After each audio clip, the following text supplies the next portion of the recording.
परमात्मा का एक कथन है, यदा भावी न तदा भावी भावी चेन्य तदन्य था, यानी जो नहीं होना है उसको कोई करवा नहीं सकता और जो होना है उसे कोई रोक नहीं सकता। ये मैं नहीं कह रहा हूँ, ये शास्त्र कहते हैं।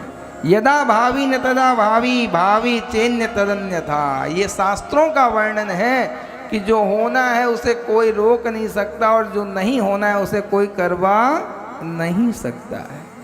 तो इसलिए जो परमात्मा हमारे साथ करने वाला है, सब कुछ पहले से विधि का विधान, बिल्कुल निर्णय उसका पक्का है, उसमें किसी का बस चलने वाला नहीं है। इसलिए इस बात को हमेशा ध्यान में रखना।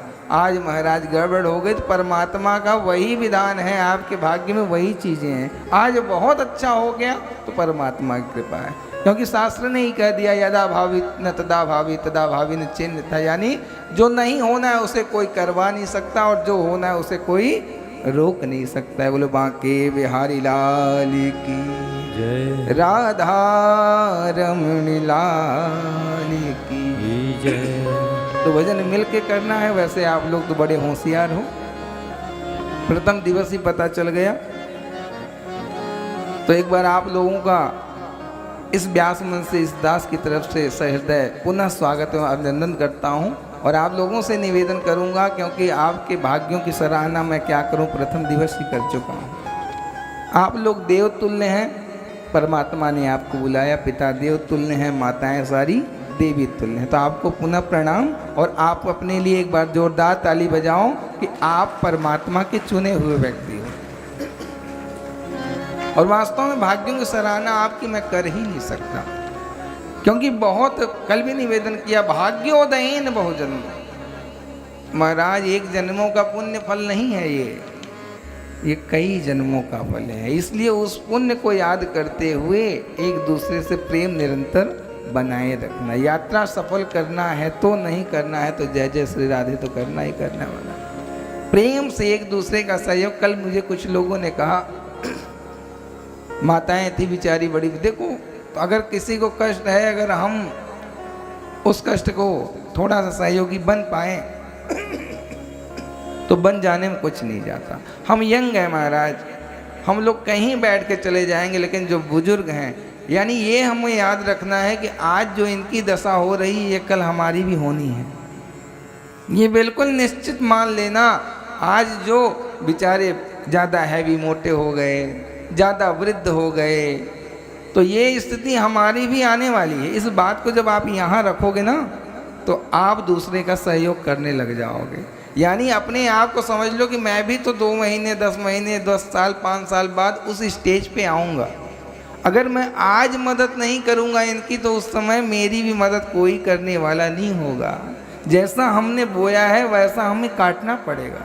ये आप ध्यान में रखते हुए उस दिन को याद कर लिया करो। अगर इनकी जगह मैं होता या मेरे माता पिता होते, तो भाई मेरे माता पिता होते तो मैं क्या उनको जगह नहीं देता।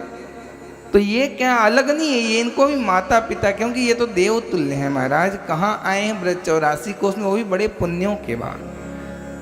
तो दूसरे के माता पिता नहीं, अपने माता पिता समझना है। जिस दिन आपके अंदर ये भावना आ गई, जो जरूरतमंद हैं उनके सहयोग में अगर आप आ गए और उनको अपना समझने लग गए, उस दिन द्वेष खत्म ही हो जाएगा।